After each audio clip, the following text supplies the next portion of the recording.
or whatever. Hello, everyone. Welcome and to then we fought each other with 2 turtle dragons, and we just blew each other up. And you were wearing a dress, and I was wearing a dress, and we just hit each other with pool noodles. That would be friggin' crazy. How about that, people? For some out of context, Oh shit! Are we live? Yeah, I said hello, everyone, and then Oh. you carried on. I'm like, oh, I'll let him finish and see where this road leads us. Are you alright? It was a very very important topic. Are you alright, dude? Very serious topic. That's what. Well, at least we'd finished sexting by that point. Yeah. That's what makes. I'm not done. I'm not done yet. It's what makes the show so great is the unpredictability. Welcome to the Flat Pack Show. I'm your host, Flatmeister. We've got I nearly said Switchpoint then. We've got Nerd Waffle with us. Yeah, I'm here. And a wild Crumple point appears. It's Crumple. You became confused and hurt yourself. That happens every time to me. We switched out Switchpoint, so we switched things up by switching out Switchpoint with the Crumple point. Yeah, I think different kind of points. Switchpoint's he's seeing his family, isn't he? He's spending some time with them, doing that wholesome shit. Or so he says. So yeah, it's good to. What you been up to, Crumple Point? You posted a picture of you holding a lime with 2 different shaped knives, and I was wondering, are you taking like some kind of like chef or cookery school? No, I'm not sure, honestly. I was like, we don't culinary. We didn't. Yeah, we weren't sure like what you've been up to these past months. No, those were my knives. It was Grand Comics. Grand Comics mentioned something about a circumcision, and I was basically like, "Come on, then." Yeah, that's what with my knives. Yeah, well, you're ready now. Yeah, for some reason I thought I wasn't cooking any calamari, for some reason I thought I started like zooming in on the pitch. Like, are they Chef White sleeves? Is that the sleeves of Chef White's? You know, he's doing some culinary course at college or uni or something? Yeah, we're not sure what you've been up to, man. Oh yeah, I'm switching careers, basically. That's actually, people go on about mock culture war and all the comics and stuff like that, but like that's actually probably relevant to the show. Is for the last 4 years, I was looking at transitioning into a woman. No, I was looking at transitioning into you were already a full-time comic writer or a full-time writer or both. Because I looked at going to art school years ago. Yeah. And I was kind of like, I don't, it's not enough. I don't want to just do one-off pieces of art. It's like, well, like that's when it occurred to me, well, comics are the thing, and somebody has to do them, right? So, like, this was quite a few years ago, back like 4 or 5 years ago. So I was like, all right, okay, maybe I could try that. So various things happened with that, and I got published in a couple of really small things, and then obviously this is my kind of pen name. Started putting stuff together for that. Realized how much of a shit ton of work it is, because it's like people think comics is easy. It's really not. Like, you've got to be a good writer in the way that anybody's a writer, and then you've got to be able to script a comic that you've written, which is another discipline entirely, which I never knew. And even learning to write a film script is nothing like a comic script. And then you have to draw, and then you have to be more than just good at drawing. You have to be able to draw repeatedly, every day, all day, for a standard quality and all that sort of shit. But anyway, so that's what I was trying to do. That's how I got into all this absolute madness, and all that the comics industry has taught me in the last couple of years is that it's not a viable way of making an income. So I've tried to like, I was kind of just doing odd jobs and making money as I could part-time and doing the comic thing with a view to making that full-time, and then I realized, no, this is a complete waste of time, effort, and it's not a career. So bailed on that, and have been looking at getting just one full-time thing to do. Yeah, no, that's good, man.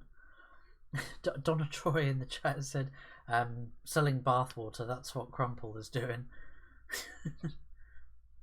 Oh no, you misunderstood that. Bath salts. He's selling bath salt. Uh, no, Donna has a hankering for my bathwater, as does DMI. So they're trying to make me go commercial with it, but it's not happening. They couldn't You're afford not me. gonna sell out. Sell out? I don't bathe enough to sell out.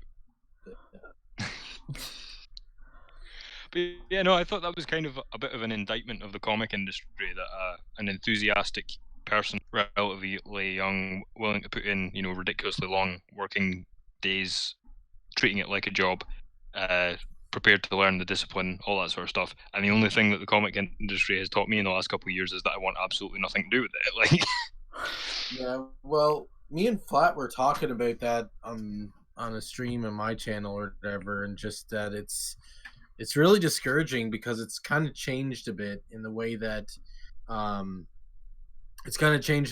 like it was more viable for companies like Marvel and DC to do it and be able to sell it at a couple of bucks or whatever for the issue. But now to do like a lot of indie comics and stuff, like, well, nobody's buying Marvel and DC. So when you look at indie, it's hard these days for some reason for independent comic creators to be able to sell this at the same price as a couple of bucks for 20 some page comic book. And that's part of the problem, is that as much as people want to support independent and whatnot, which I do, it's hard to justify spending $50 on a comic kind of thing. Yeah, I mean, you said you supported Earthworm Jim, didn't you? Yeah, and I'm glad to, and I supported a couple of other indie projects and stuff like that, and I'm glad to, and I will continue. But it's kind of one of the challenges, I would think, that the independent comics are sort of facing now, to be able to ramp it up and become like Marvel and DC used to be. Well, that was another thing, right? Is that all the people who are in the Indiegogo scene and other Kickstarter brands are available. All the people in that scene who are making what I would describe as any kind of wage off of their comics are all of a certain age, have their own place to live, like as in not renting, like mortgage. Yeah. Well, no, actually, no. I think DNC is renting, so that's fair enough. But you know what I mean, like yes, financially independent, and have all worked in the comic book industry in a professional capacity of some kind or another. Yeah. At least once, and produced a finished comic at least once. I think the only notable exception would be Doug Ernst, but he's still a professional writer and has been for years. So that's like, okay, it's not a finished comic, but he's been writing for years. And it's just like, there's no in there. Like, you can't, the only people who are making enough money, and God bless them and well done to them. But what I mean is, as somebody who's coming in and is new, I don't have that kind of expertise, right? So the only guys like Doug Tanapo as well, who was on, he's made enough money off of his Indiegogos to actually live off of, but he does like a 15-hour workday. Now I could do a 15-hour workday like him, and his stuff will be 20 times better, and everybody will still buy his shit. So there's really no inroad for new people on the Indiegogo scene either. I mean, not no inroad. I'm not being a naysayer, but what I'm saying is, if you're looking at it as a career, which I was, yeah, you're pissing in the wind there. Like, it's just not happening. Well, the thing and it's irresponsible as well, because you could make a go of it. Like, you could do the whole, this is my dream and I'm going to sacrifice everything for it. But it's like, but that's what you'd have to do. It's like, I don't want to do that. I want to build towards, moving in with my significant other and going in off and doing my own thing. Like, I don't want to be sacrificing things, losing things to get into this industry and somehow making it work when there's very little chance of that. Well, I find today too, it's not just like, and I don't think it's necessarily their fault or whatever. We have this, I don't know, like, I hate to sound like a negative Nancy about society or whatever, get into it, but like we do live in an idol worshipping society where it's like somebody could start out like I was telling somebody, I think it was Flat, where you could tell a joke. I've told a joke before and somebody says, "Oh, what's that from?" "Oh, I don't know. I just thought of it. Maybe it's from something I don't know." "Oh, okay." Well, it reminds me of this like big thing that happened in this big thing, and it's like nobody has this concept of independence anymore, and like up and comers, you know. Yeah, it's and all I get what you're saying. based off of. We should clarify we're not pointing fingers. Like what No. I'm giving these guys a nod in that, like, that's how good you have to be. Yes. Like, yes. Oh, I'm not blaming dogs. them. Both the dogs. EVS, DNC. Yeah. All the people we've interviewed on here who are making money now. Yes. You know, even the ones that aren't making money are all tremendous, right? Yes. And it's like, I'm looking at my work and going, I'm just starting out. I'm not nearly as good as these guys. I could use my YouTube to show the thing and make money artificially that way. You know, like, because the press is, you know, what you lack in art skill or whatever you can make up for in good press. But the thing is, like, that makes you then a YouTuber at least half the time, which is a really stupid fucking thing to do as a career option. So it's like, to be even in the running, which is still a huge risk, you have to be as good as these guys we've mentioned, and they are all very fucking good. John Malin's another one. I think he's finally starting to make enough money regularly, you know, to live off of, you know. And it's like, if you're just starting out and you're looking for a place to live and all that sort of stuff, it's not a career. Like, even back in the days, you know, the old days of comics, where you went in on the ground floor and you got paid absolute dog shit, but you could work your way up. You could still work your way up, and it was still a publishing institution. You know, like Marvel and DC, they weren't going anywhere. Indiegogo might go away tomorrow, and Kickstarter and all of it might go away tomorrow. And even if I did call CB Cebulski a racist, thus making him hire me, he actually at Marvel can't pay me enough to live off of anyway. You've seen the absolute crap that gets put out by them and the crap money they're making. You know, it's like, it's not a job, you know. It's that's why I think so much of it's descended into grifting. You know, everybody likes to make the bedbug jokes and everything like that, and it's like, that's why, like, that's the sort of environment it's ended up with. Yeah.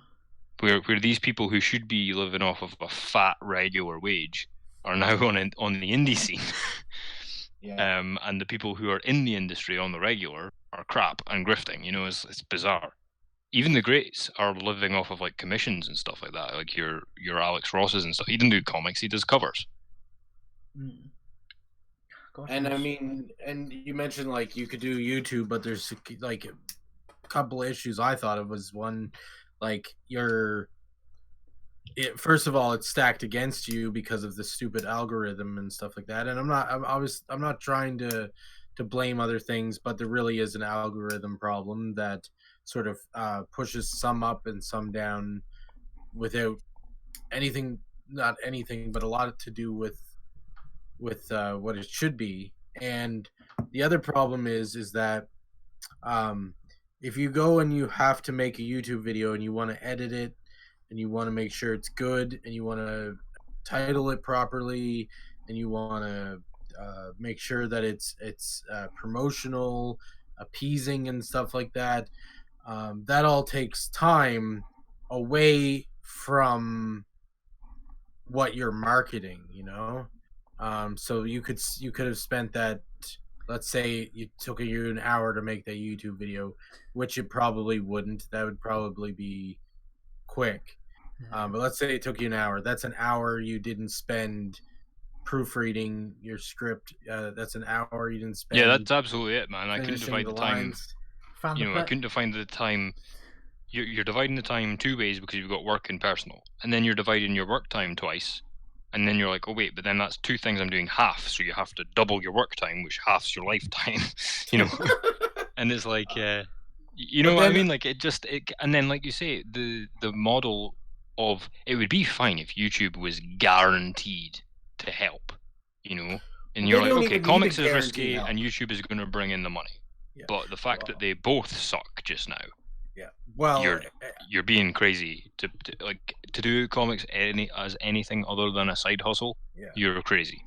I'm not even saying that YouTube has to guarantee anything other than, hey, it's like apples are apples and oranges are oranges. I know that doesn't make sense, but it's like you go to YouTube, you look for something, you find it, even if it's oversaturated. But if, like, say you're sending out postcards or tweets and you got follower base, and they go to YouTube right now, they're going to get suggestions of things of people that they might not even follow or whatever, that didn't really go out there and try to market to people and stuff like that. They're going to get what YouTube thinks is the popular people, and they're going to be shove that in their face. Well, did you hear about YouTube artificially propping up a YouTuber? They were subscribing people against their knowledge to this girl. She only had 2 videos up, but she already had like 1 million subscribers. It was like a traveling blog. These 2 videos, basically, it's, oh look, I live in a van, and look at my souped up, kitted out van. And people are wondering, she's a plant. They reckon that YouTube have basically, because she was originally on Instagram, and she had a pitiful following. It was something like 13,000 followers or something. And so there's a theory that YouTube has basically paid for this van. They're artificially, like, you know how they do, like Disney do with like kid stars and things like that, child actors, and obviously they're artificially boosting her subscriber count by subscribing people to her account. Also, Philip DeFranco shilling for her. Really, I've had enough of him. His integrity is gone. One of his videos, he was going, oh yeah, there's this one channel that I must recommend to you guys. He goes, she's got 2 videos up, she's got 1 million subscribers, she lives in a van, blah blah blah. He goes, you should go check her out. I'm like, you fucking bastard, you've been brown nosing YouTube. Probably been paid. Yeah, do you know the only one of those big YouTubers that I can tolerate is probably McJuggernuggets, because like I said the bitchiest thing on my stream, my video the other day. I was like all these Matt Jarbos and Angry Joes and Boogie and all that. The only achievement they have is that they had expensive equipment when nobody could afford it and they got in early. Like they're not, they're boring as shit. And that's the only reason anybody knows who they are, right? And that's like the only one of these fucking massive ones I can stand is McJuggernuggets, because he was just such a failure for so long and kept at it until the McJuggernuggets thing worked, and then he just fucking popped. And I was like, no, how am I like? Because he tried loads of crazy shit and none of it worked, and then one thing worked. And he's huge. But yeah, no, it's all what's it? Yeah, Philip DeFranco and all that. Like, basically, people I don't watch do my fucking nutting. Because it's like, they're, like you say, they're paid up. Yeah. YouTube like to pretend that they've got this partnership thing. Well, in their case, it's actually true, like, it's unbelievable. Yeah. It was a memology, it was a memology 101 video that I watched, that it sort of went in depth about this girl and Philip DeFranco shilling her channel and stuff. I wouldn't be surprised next if YouTube just starts, like right now it's kind of like, oh, we've removed ads from your video because it doesn't make, or because it doesn't spout the things we want it to spout. But I wouldn't be surprised if next they're like, yeah, well, we're demonetizing it, but there's still going to be ads. I'd be very shocked if that never happened ever down the road with YouTube. Oh man, YouTube's just going to turn it into just normal broadcast TV, but on the internet. Like, you just know it. I really need to create a BitChute account. Yeah, you should. I actually get more engagement on there than YouTube. Weird thing happened. I think YouTube must have forgotten that they hate me, because yesterday or the day before, whenever I put up that Jorg Sprav video, I got like a great big pile of views within a couple hours, like a couple hundred views in a couple hours, and then it just fucking stopped as it, as I had expected it should. And then, so as usual, I went over to BitChute and I had more views on BitChute than I did on YouTube, except on that video. That video was higher on YouTube. I was like, huh, that's weird. And then, like, obviously the next day I put up another video and that got like hardly any views. That was a longer video and it was about weird shit, but at the same time it's just like, I was like, that's more like it, because honestly, because it was the first video I'd done in like a month. It was like YouTube had forgotten I was in the sin bin. It was like, oh yeah, let the views through, no worries. Oh dear. I'm not giving up with my comics. Like, it's hard work, and I'm not the best artist, and like I've gone downhill, and I don't know. A lot of people seem to like my writing that I've shown it to. I don't know. That doesn't necessarily make me good or bad, but I've had these ideas for my comics, both the comedy and the more serious ones, in my head for the last 17 or so years, and I still have to keep going. I've switched careers. Like, I'm a plumber now. I'm doing plumbing as full time, but evenings and weekends, when I have spare time, I do just a little bit more on the project. Yeah, it's good. Just dedicate like an hour here and there. Yeah. Well, that's another thing is I'm glad you have, because that's the other thing, particularly with the stability of a wage and a job like that. You can, when you're not too wrecked, you can predict what time you need to work on the comics. Yeah. Whereas, and that's why I say you need to do it as a side hustle, because the thing is, it's like you can't be guaranteed the income otherwise. That's what I mean. Like, and more power to you. And like, I don't think you should give up. And I'm not giving up with my stuff. I've written since the first Peptis thing came out. It's the drawing that takes up all the time. I've written 3 comics. They're not drawn, but Peptis 2 is done, scripted, and I've done 2 other ones. One that's under my not pen name, and one that is I'll probably use for the Crumple Point stuff if it ever gets drawn. It's like, it's the drawing that takes up the huge amount of time, and it's also a case of I'm not giving up being creative, but that's the point. Is it's just being creative. I was trying to make a career out of. I was always creative. Then I tried to make a career out of it. Then I realized that's fucking stupid and not going to happen. And now I'm just being creative again. And it's like, it's still a transferable skill though, because like with what I'm looking at getting into now, it was actually we've all written for Roulette Productions, and that's Jaime Moreno's thing, and he got me to write a thing or 2 for him. I don't know if he used them all. He certainly used one of them, and that made me realize like I was kind of getting my creativity itch scratched by doing that. Yeah. Like it was writing of another sort, but it was very fulfilling. I found, even though it was an article, and so what I noticed was I've been going around places that have required a level of writing, and I noticed that my writing is, even if I'm just applying for things, my writing's a lot better. From doing the comics. So it is a good skill and it is transferable. Yeah. I don't think anybody's going to need, in a professional capacity, any cyborgs drawn. If they do, I'll be their man as well. But like, it's still good. And like the YouTube thing, because you have to be able to communicate in order to do it, that's helpful as well. And so it's definitely still worth doing all of this stuff. It's just, as a job, sadly, it's not viable. And frankly, as a hobby,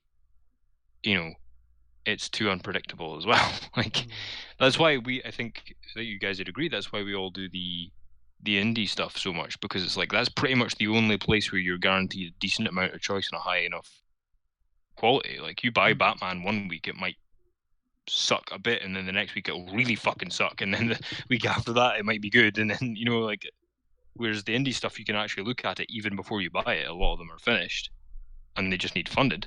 And you're like, wow, this is outstanding quality. So, but you have to go look for it. It's not just there for you anymore. So, yeah, we've had some cracking guests on in the past, and more to come, surely. I think. Yeah.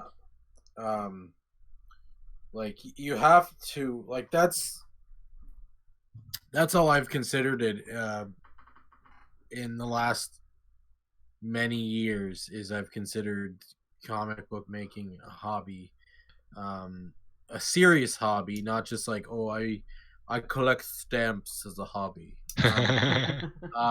No, I take it serious. Like when I'm not at work, um, not every weekend. Like I don't kill myself or anything doing it, but there's been many weekends or many days I've had off because I haven't always had weekends off. Many days where I've had off, or mornings that I've had off, evenings I've had off, that I just pretty much plowed at the things I'm working on, and um, then have gone to work, later, or came home from work, or worked the next day, and it's a slow going process that way. It slows you down because all of a sudden, instead of having 5 days to work at it, you have whenever you can on working on it, and still have to do certain life things and stuff like that. So it's definitely like you got to do it because you love to do it, and because you need to do it, and because otherwise I don't think that if you're doing it, and I'm not, and I'm speaking probably for Crumple Point too here, it's just like, yeah, you can't do it for the money to get ahead and do it as a career. And I learned that you shouldn't do, even though you should do something that doesn't feel like work, it's not always necessarily your hobby, and sometimes it is for some people. But I learned very quickly, because I went to animation school, I went to film school, that you don't need to do it as a career to do it and do it seriously. And yeah, that's important. I think everybody only now feels almost they need the validation. Yeah, it's not good enough to, and I understand that because everybody's fucking needing money, and that's okay. But like, people aren't prepared to just do that kind of zen thing of like, that was excellent, I performed that well, on to the next one. So I agree with that. Yeah. Well, and the thing is like when you said, oh, everybody needs to perform and stuff, that's true. Like I see a lot of people these days, that need validation, and I'm not necessarily against validation, because that's just a normal human condition. I don't think there's a lot of people, and if they are, I don't think they seriously mean it in their head, that say, yeah, today I'm gonna wake up and I'm hoping that nobody recognizes anything good I do. And I think that just, I don't know, maybe I'm wrong in a few cases, but I'd bet money on people wake up and are like, I want to do good today, and I want to be recognized for doing good. And sometimes that's in positivity and comments and stuff, and sometimes that's in monetary value and stuff like that. And I think that's why it's important not to shame people from trying to make a career out of it, or trying to make some money from their hobby and stuff like that, because people go and make crafts and sell them at craft fairs and stuff like that, and on weekends and shit like that. So if you want to do comics and shit like that, and you finish a comic and you want to make a couple of bucks, you're the writer or you're the artist or you're both, and I think that's fine. Or if you want to try to grow it, I'm not, I'm not saying that somebody's like, it's fine, only a couple of dollars. If you want to make some profit off of it and it does well, and then you can ramp it up into full-time once you have that full-time availability with it, and are able to financially support. I mean, Paulo Costa in the chat is saying indie comics can transform the US comics industry where it needs to be, creator driven. Some comics will be more commercial, some will be more personal works, but they can have a bigger cultural impact and be more relevant. I mean, yeah, some of the stuff that we've seen come out in the indie scene, like again, like the guests that we've had on on the show. I don't think we've had one bad guest yet, and I don't want to knock on wood. I don't want to really say jinx, motherfucker. And hello to Paolo as well. The only guest, celebrity guest we've had on that was kind of annoying was that Crumple Point, who feels he's like so he's full of his own shit. That guy, Yeah. Honestly, he could fill his boots with his own shit. And regularly does, I believe. I mean, I do. Not with my shit sometimes, but other people. But that's a good segue, actually, talking of shit. That's a good segue into most nerd culture. In God's today. name. Oh God, I'm good. This is going to have to be good. I'm good with the transitions, right? So I said, talking of shit,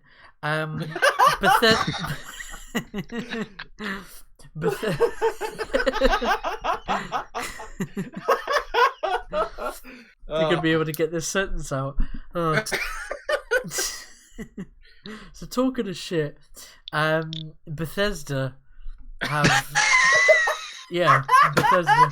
Oh, that was a good segue. You're absolutely right. Bethesda. I knew where it was going. Bethesda have been on a roll recently, haven't they? Yeah, it rolled right down from their arse to their boots.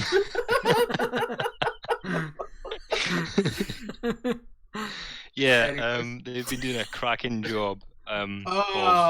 They've mastered this special kind of Pied Piper technique where they fill a room, like an arena, full of these soy boys, and then that guy Todd comes out, and then it's like he lifts the microphone to his lips and says hello, and they all go for 2 hours. Meanwhile, all the gamers at home are like, yeah, but like who, like you didn't say anything or announce anything or do anything that sounds remotely like a good idea.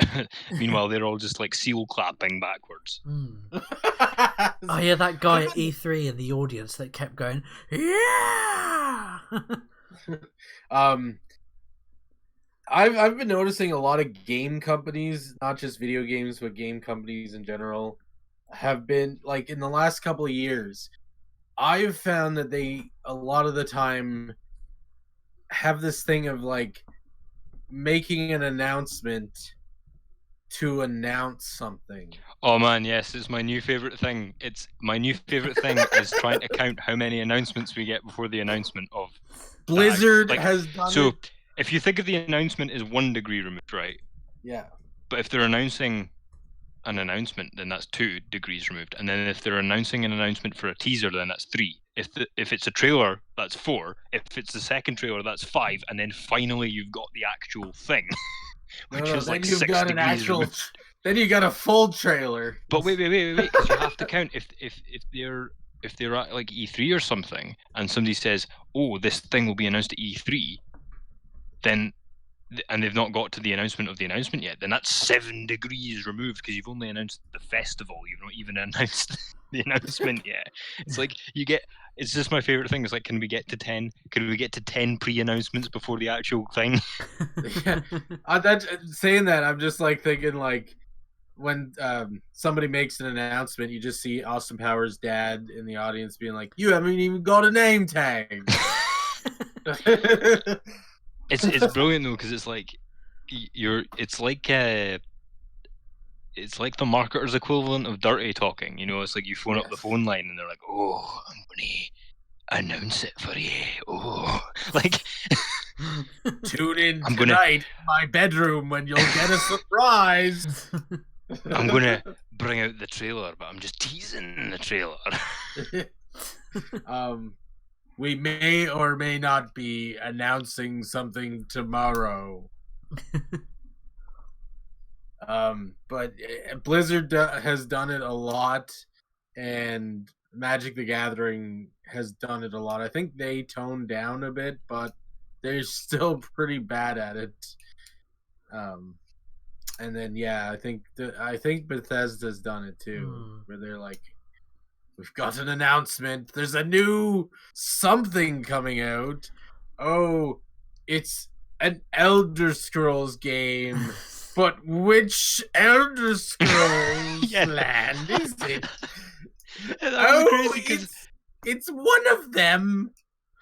Yeah, and then at that point, because I remember I don't know if you're just doing that as an example or like as in off the top of your head, but they actually did that. Yeah, like and because it was like, oh, will it be Daggerfall? Will it be Oblivion? And it was like, will it be like an all-purpose thing? Will it be a new one? It's like I genuinely don't think Bethesda had a fucking clue what they were doing. Like I genuinely like they were like, we're gonna remake one of them.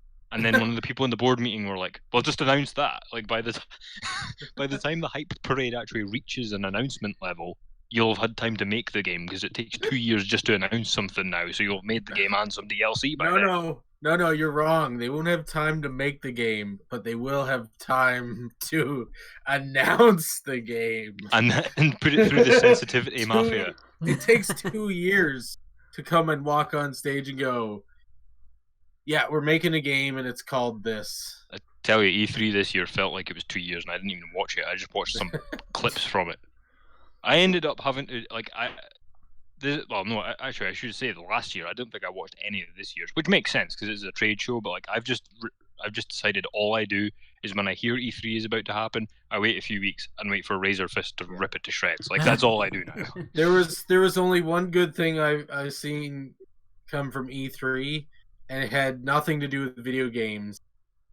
It was actually like a movie actor, and I'm like, this, that was the best thing that came from E3 was Keanu Reeves. Oh, Keanu Reeves was Cyberpunk 2077. Yeah, but even then it doesn't matter because it was so cynically done. Like even Keanu Reeves didn't make E3 better. E3 made Keanu Reeves worse. Yes. And I liked Keanu Reeves before it was allowed to like him. Okay, so when I say that, I fucking mean it. Like you're Keanu Reeves hipster, are you? I've been sticking up for Keanu Reeves since like fucking since 2003. Yeah. No. I was sticking up for his acting in Point Break. That's how much I like Keanu Reeves. Man. Yeah. Jeez, I didn't know. Sticking up for it. I didn't know I was that big of a Keanu Reeves fan. That you were defending him in Point Break. I'm not like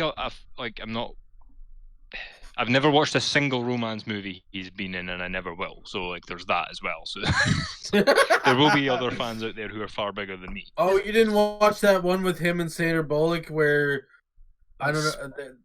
The Lake House, wasn't it? The Lake House. You haven't watched that movie? Oh yeah, I remember that. That was like the pick of the year, right? Yeah. It was like Speed, but without the bus, but without the bus and the plot and the. Yeah. Anyway, I have to say, Flatmeister, was there not something like resembling verging on the solar system of a point to this? Oh, sorry. So originally, no, it's not you. I'm just as bad. Nah, you're right.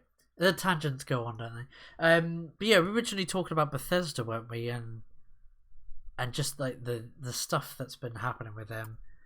They announced that Doom that they're re-releasing. Was it the original Doom trilogy? So you have Doom 1 and 2 and Doom 3. That sounds exciting. Remastered. But the thing is, though, you need to sign into your Bethesda account to play it. Like the original Doom. Yeah. It seems so silly. Yeah, well, now this is the thing, right? It's not even just that. It's like you have to be constantly online to play it. Yeah. Oh, it's absolutely absurd. Like this is a game that if you still had the original thing to play it on, it would take up like the same space as a fucking ringtone. And they're like, oh no, but you need a hyperfiber optic broadband connection in order to play it. Yeah. It's the same age as me, you cunts. This is some serious. No, Crumple, you don't even understand, man. This is like high tech, 8-bit like graphics going on here. Like we're up to what a mega gaziga ramification chocolate sundae gigabytes, and you need like you need that kind of power to run this 8-bit program or whatever.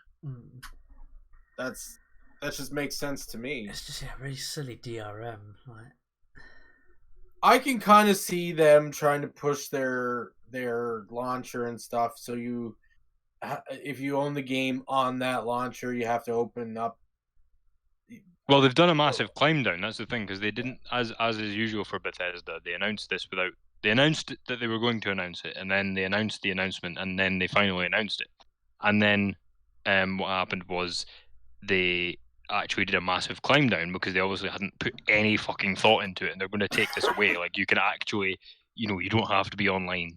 And everybody was like, how did this get to this stage before you realised, hang on, this isn't necessary. Like, I could play this on my radio.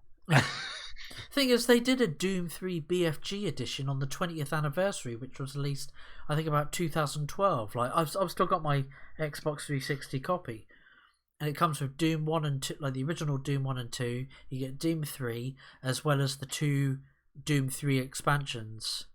I think. Yeah, you know what really pisses me off about this though is like it's as usual. Bethesda takes a feature, and not only do they ruin it for themselves, they're now ruining it for everyone else. Because now this whole thing of like, I completely understand people being pissed off with these launchers. I agree.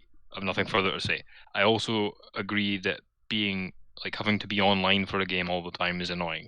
But I've got that Hitman 2, right? And you have to be online to play that, and it's really fucking cool. Like, because you can play it offline, but there's certain problems that raises. But the thing is that, like, they are constantly adapting the old features, making new ones, bringing out new features and stuff like that. So what I mean is, like, I don't want this to be a feature that's mainstream.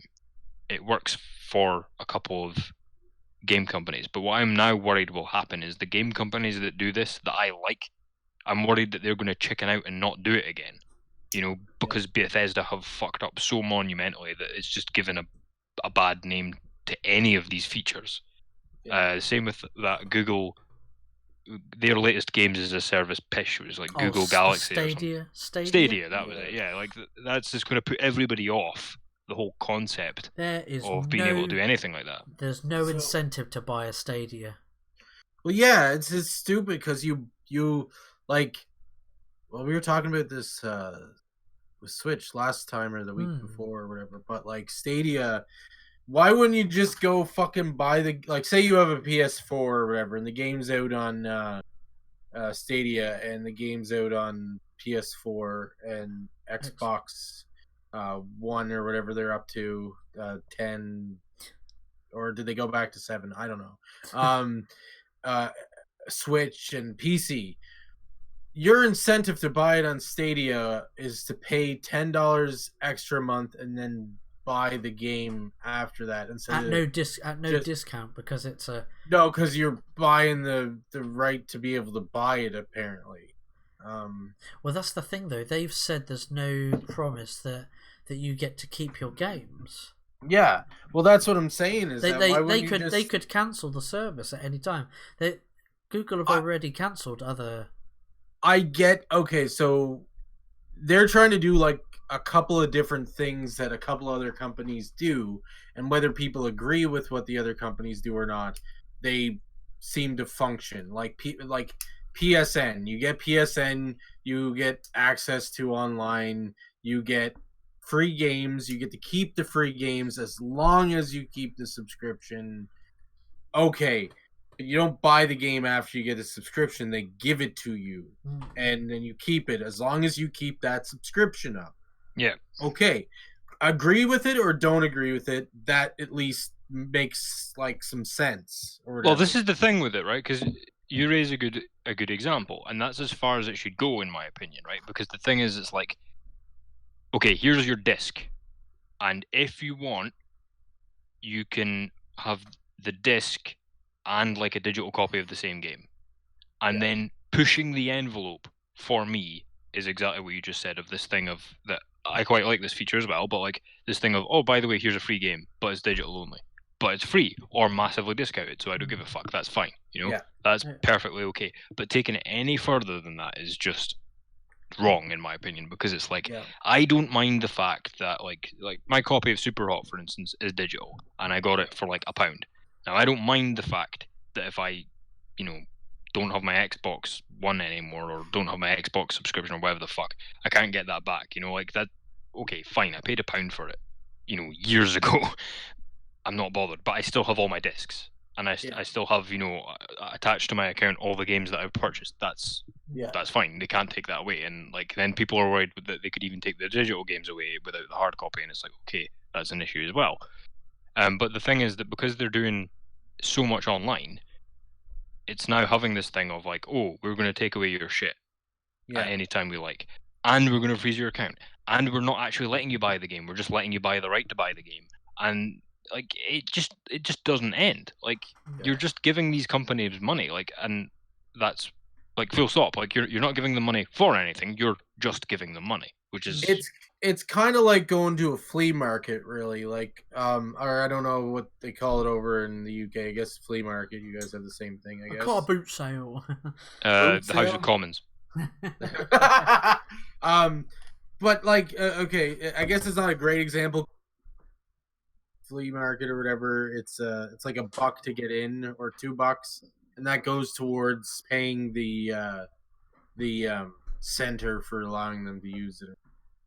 And then you go in and you buy other things, but it doesn't really work in this situation, and that's what they're trying to do. Is like, oh, pay $10 a month, and then okay, what do I get? Okay, I paid $10. What do I get when I get in the doors? Oh, you can definitely like buy anything you like after that. Yeah. I was like, okay. What am I supporting with this? Is it going to charity? Is it going towards what's it going towards? Nothing. Maybe. Yeah, actually, no, you're right. It's space. actually like your old school fucking carny type thing. Like, oh, you pay your money for your ticket and then you get in. It's like, okay, then what? Then some other people will take your money for what? Well, for amusements. It's like, yeah, but okay, fair enough. And it's like, oh, but all the amusements are rigged against you, so you can't win. Like, yeah. Well, it's like a carnival. That's a better metaphor, actually. A carnival, you get in, then you pay at least they're fun, and nobody can like make the carnival just disappear while you're in the middle of it. You haven't been to the carnivals around here where you go and the game's rigged. Like you pay the money and then the games are rigged and you get in. Yeah, like $20 to get in the carnival, and then you get in. It's like, oh wow, everything looks so exciting and stuff. I'm glad I paid the $20. Yeah, that'll be another fee. Okay, I'll pay that. Oh yeah, well you didn't win, so have a good day. Anyway, so like the Bethesda thing though is ridiculous because this is like as you said, it's like literally 7. What did you say? 7 kilobyte graphics or something like that, and there's well, they aren't now. They were demanding that this would require a constant online connection just to run the thing, and then it's like obviously when either the crack wore off or somebody actually decided to look at what they'd announced, they went, no, we never said that was necessary, why did this get announced? And then they've unannounced it. Like, holy crap. Like, but this is the way the games are going, like just generally, like, because the biggest thing I'm seeing now is like you buy a game and it's like, okay, I didn't buy a game, I bought a disc, and the disc will be completed in around 6 months. Like I'll be able to play the game in about 6 months once all the fucking patches are done, because they didn't actually bother finishing the game. It's just like it's oh yeah. No, exactly, right? But that was going on long before Anthem. Like fucking all the Assassin's Creed games since Assassin's Creed 3, and probably including Assassin's Creed 3, we were fucking borked on arrival. Fallout 4 was bordering on unplayable when I first got it. And they changed so much, like proper like gigabytes of patches before they even start adding stuff. Like gigabytes of texture packages and not like improved tech. I mean, like it looked like dog shit before, now it looks slightly less dog shit, right? And everybody will be like laughing because it's like, oh, PC Master Race. It's like, yeah, okay, fuck you. Like the whole point in a console is that I don't need a driver or the internet to use it. Like that's why we have consoles. For many other reasons as well, but that's big ones. Plug and play. Put your game in. You come home from work. I don't really feel like turning my computer off and getting updates and all that shit. I want to pop in a game and I want to fucking play it.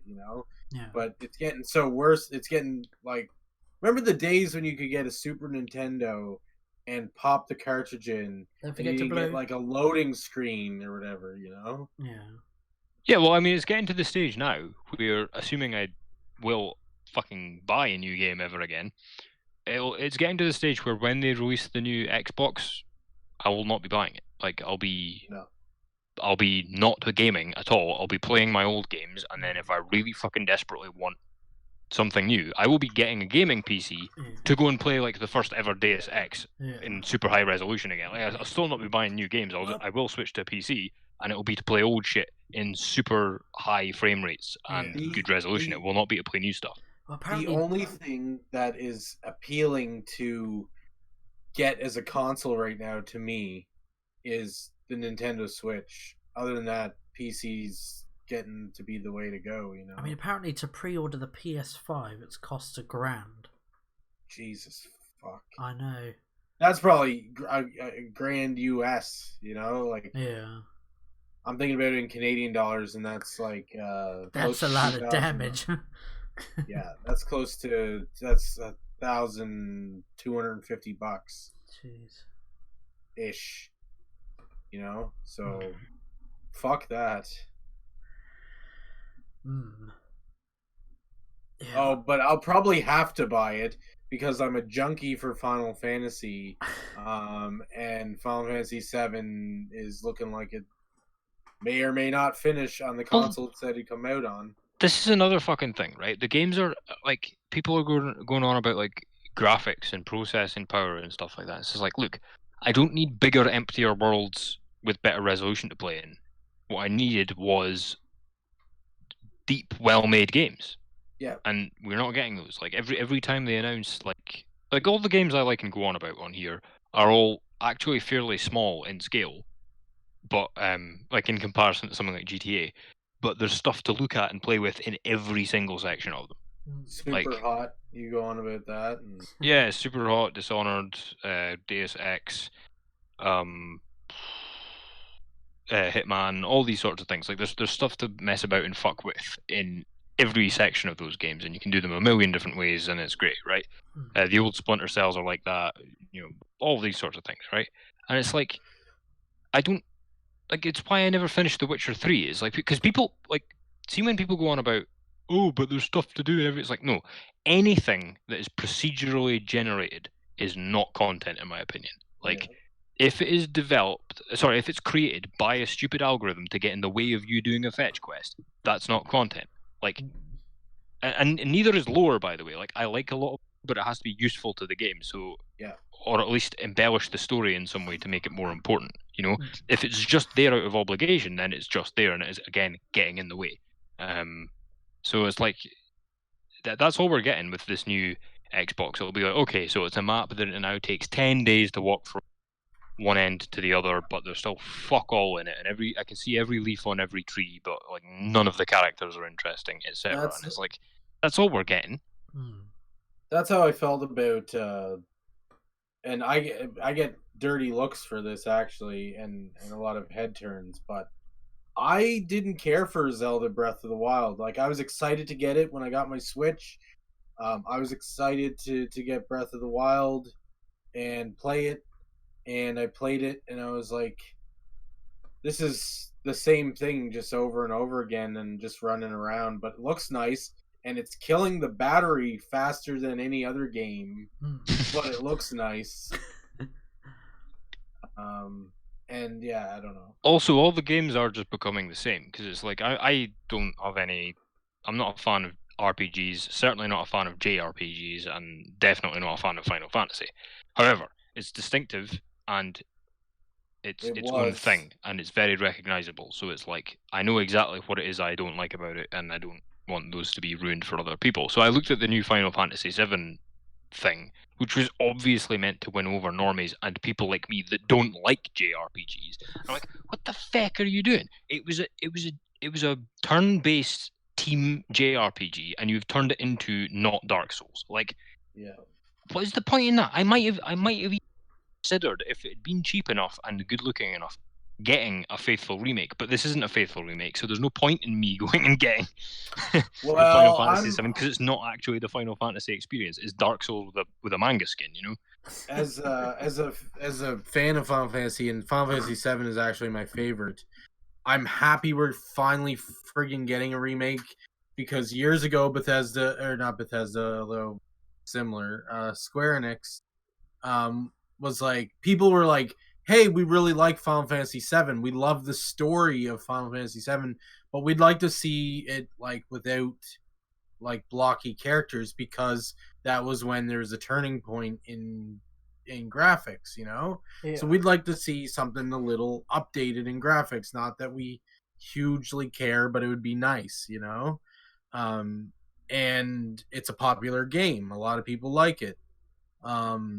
And they're like, yeah, well, we might give you a remake if you buy this other crappy mobile game back when cell phones first came out or whatever. They were like, yeah, we'll consider it if this game does well. And people were like, okay, and it didn't do well, but people still demanded it. And we've been just, as a fan of Final Fantasy VII, we've just been dicked around for so many fucking years with it. And we eventually it was like, are you going to make it or are you not going to make it? Just tell us right now. None of this back and forth. And I guess they said they'd make it, and it was coming out for PS4. And I was like, oh, great, I'm excited. They even made a wallpaper. I was like, okay, cool. You've convinced me. I'm buying a PS4. I get it. And they're like, it's delayed. Yeah, oh, it's delayed again. Oh, it's delayed again. Oh, we're finally making it. Oh, but like it's at the end of the PlayStation 4 life cycle, so you're going to have to buy it for PS5. Yeah, what about you, Flat? I mean, like, what's your general take on it? Me and Nerd Waffle been ranting with Final Fantasy. No, well, the games as a service as well, like all that. It's a plague on the bloody industry, isn't it?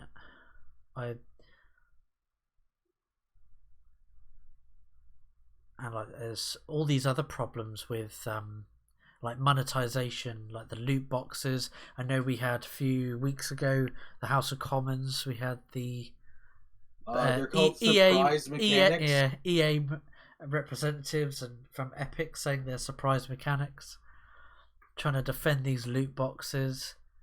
Like they don't care about actual good quality content. It's how can we make a fast, quick buck from these sheep, from these consumers. How can we deliver these pellets to the rats, you know, in our social experiment, you know? I don't understand why these. I know it's mainly younger kids as well, because we hear stuff from like my from Gemma's little brother, you know, like of stuff that he's talked to on the school playing field. Like some of these kids buy, you know, they're buying microtransactions on loot boxes. They go, oh yeah, so and so at my school he buys Robux or something. I'm like, we've told you about that. Like he's spending money on his parents' credit card, and they don't even realise until they get the bill. Oh, they'll realise fine. Well, like this is the new thing. It's like it's like, oh, do we buy the kid a bike or do we just let him use the microtransactions? Well, obviously let him use the microtransactions. We don't want him like going out and being an actual child. Like, but like, the other thing is that they're not getting any new blood into these industries. Like they'll get the kids while they're really young. Then the kids will go and just use social media and see their mates, and that's basically what they'll do. Like they'll be at school, the stupid amount of hours a day they're at school. They'll come home, they'll have shit tons of homework, and then they'll go on social media. Like that's what they'll do. Like age 13, they'll be on Snapchat like all the time. That's all they'll do. And then, you know, drinking, and that'll be it. And then they'll get to like, you know, late teens, 20s. They won't go back to gaming. Like, and if they do, they'll either it'll be like obsessive SJW soy boy types, or hardcore guys that will go and find their own path in gaming. Like they'll go and just buy, like what you were saying, an old cartridge taker, or they will buy a gaming PC. Like they won't be doing this shit. They won't be buying new stuff. Like, I think comics and games both are going to end up very fucking dead. Games seem to be getting away with it. I don't know how they're managing that. Like, I guess they just make. I guess it's because games cost almost nothing to make versus the return they get. You know, like if you look at the cost of a disc versus the cost of a book. So I guess that's part of it, but it's like there's no imagination going into these things, and they're not going to get any new people in. That's why Hollywood's bust as well, you know. Morally bankrupt. Morally as well as creatively bankrupt. Yeah, because they don't adjust any of their charts for inflation either. Like Hollywood don't do it, but neither does gaming. So it's like unless you're going by units sold, you know, it's okay. I don't give a shit how much money Anthem made. How many units did it sell? And then there's also the thing of like the fact that we find out after the fact it was a half-finished shit game. You know. Yeah. There was one last before we wrap up. There was one last thing I wanted to point out. Was have you heard about the Soy Boy game journalist getting upset about one of the kill streaks that you can do in the multiplayer for Call of Duty Modern Warfare, the new Modern Warfare? No. They're complaining about the nuke, the tactical nuke. Tactical nuke incoming. I think it's That's like not new.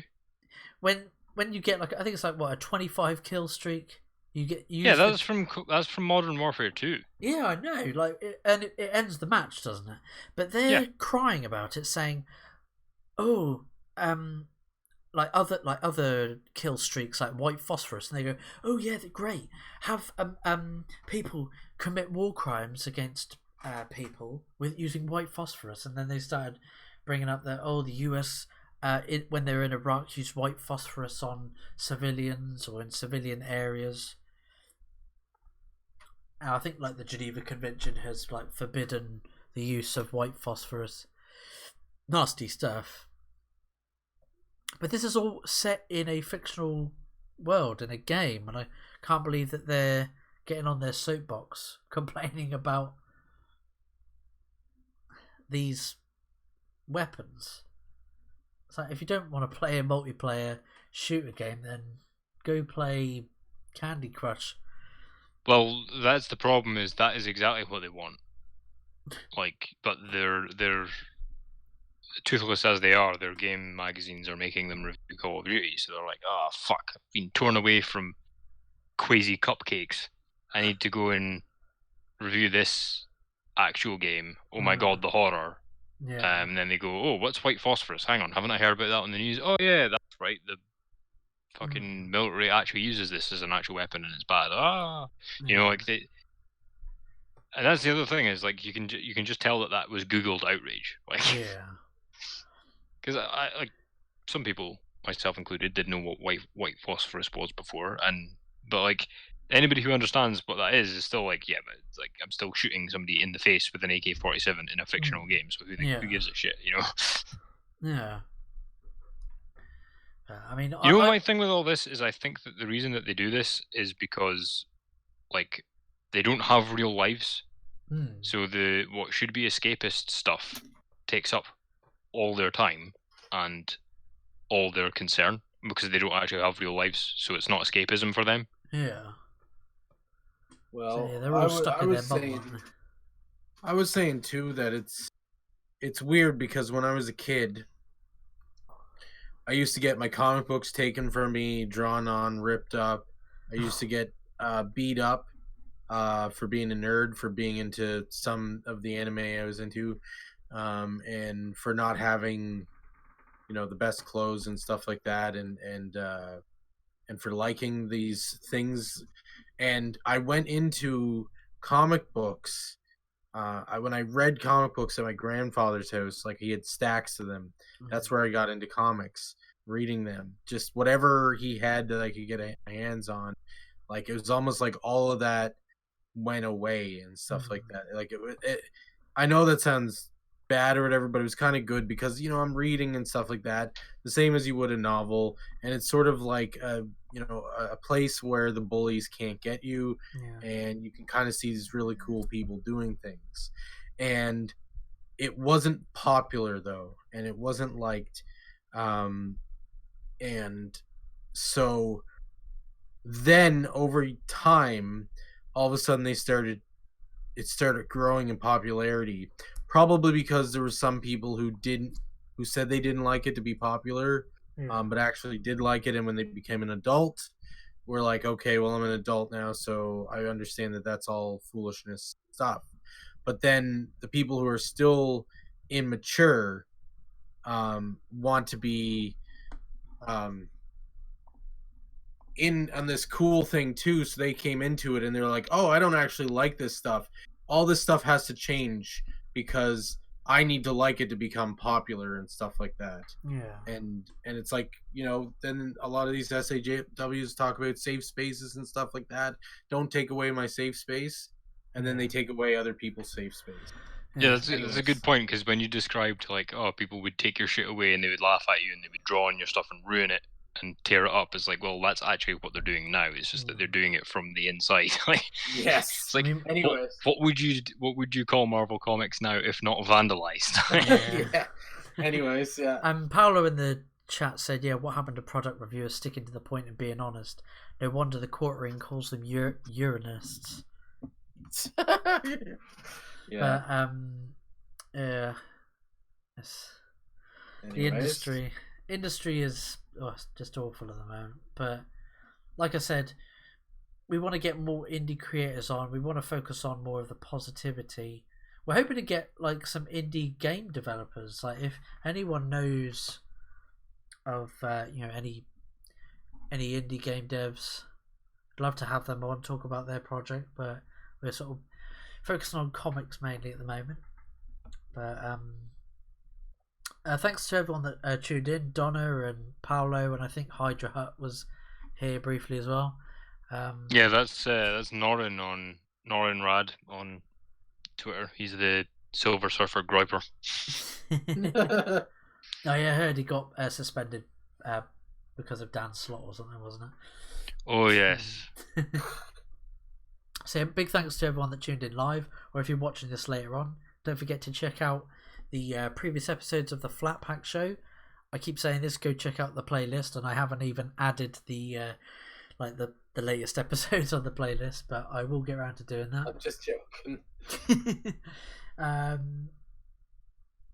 Also subscribe to these other chaps' YouTube. I'm sure you probably are. If you're a long time viewer of the show, you probably are subscribed to these guys' channels. You better be. Yeah, and follow them on Twitter as well. So with that, it's been the Flat Pack Show. Any last words, guys? Switch. Switch. You'll be waiting on a while listening for switches. Yeah. Yeah. No. Just be the change you want to be, and get out there and create some stuff in indie comics and games, and make some cool stuff. It's it's hard work, but a lot of it you can do free now. And if you want to change something, or you want better products, go out and be the change you want to see. Yeah. What about you, Crumple? I don't have much to say. Just that I think that I really liked what Nerd Waffle was saying about recounting his childhood experiences of people picking on nerds, and now the people who are claiming to be nerds are the very same people that ruined things back then, and they're ruining them now, but they're just doing it while pretending to be the thing they're ruining. Is very weird. Yeah. And the same here. Be the change you want to see. Keep with this positivity. Enough of this Comicsgate drama and stuff like that. Oh, I don't want to get into that, but stay positive. Focus on bettering yourself or helping other people improve and better them as well. So yeah, with that, it's been the Flat Pack Show. It's been me, Flatmeister. It's been Nerd Waffle. Keep it toasty. And it's been Crumple Point. See you in another 2 months. Hopefully you are available next Wednesday, but you'll always be a Flat Pack OG member. And So yeah, with that, it's been the Flat Pack Show. Thanks for tuning in. We'll catch you next Wednesday. Take it easy, everyone.